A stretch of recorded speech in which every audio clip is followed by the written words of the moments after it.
পেশায় টেকনিশিয়ান হলেও সরকারি দপ্তরে ছিল আলাদা কক্ষ, চাল চলনীয় ছিল সাহেবী ভাব।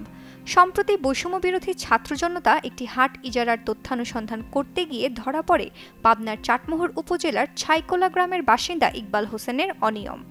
অভিযোগ রয়েছে, যখন যে উপজেলা নির্বাহী কর্মকর্তা চাটমোহরে এসেছেন তখন তাকেই ম্যানেজ করে নিজের চেয়ারটি দখলে রেখেছিলেন।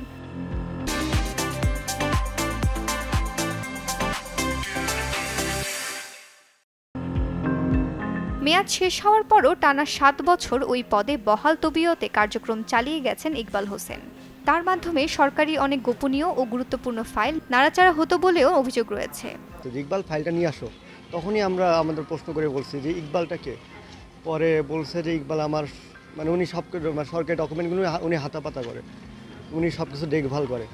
পরে আমরা তো জানতে পারলাম যে 2017 সালে ওনার চাকরির মেয়াদটা শেষ হয়ে যায়। বিভিন্ন ফসলি জমি কেটে সাবার করা হয়েছে, বিভিন্ন ইট ভাটা থেকে মাসে মাসে চাঁদে চাঁদে আর্থিকভাবে সুবিধা নেওয়া হয়েছে। ইকবালের পূর্ববর্তী সকল অপকর্মে সুষ্ঠু তদন্ত চাই এবং আমরা চাই যে এটার বিচার নিশ্চিত হবে। উপজেলায় কর্মরত কর্মচারীরা জানান, দীর্ঘদিন ধরে এভাবে নিয়মের বাইরে কাজ করে গেছেন ইকবাল। ইকবালের পাশাপাশি অনিয়মের অভিযোগ আছে ইউএনওর বিরুদ্ধেও। যদি একথা সত্য হয় যে ইকবাল সাহেবের মেয়াদ 2017-তে শেষ হয়ে গেছে, সে আর এখানকার কেউ না, তাহলে আমি মনে করি যে ইকবাল সাহেব তো বটেই, সাথে ইউএনও মহোদয়রা যারা আছেন তাদেরকেও জবাবদিহির আওতায় এবং আইনের আওতায়। দায় এড়ানোর কোনো বিষয় নেই দাবি করে ইউএনও বলেন, এরকম অভিযোগ এর আগে পাননি তারা। তদন্ত করে ইকবালের বিরুদ্ধে আইনগত ব্যবস্থা নেওয়ার কথা জানান তিনি।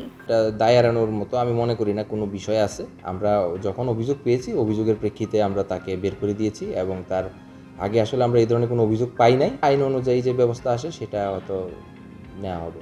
ঘটনাটি পুরো এলাকায় ছড়িয়ে পড়লে উপজেলা পরিষদ থেকে লাপাত্তা অভিযুক্ত ইকবাল হোসেন। তার সাথে বিভিন্ন মাধ্যমে যোগাযোগের চেষ্টা করা হলেও পাওয়া যায়নি তাকে।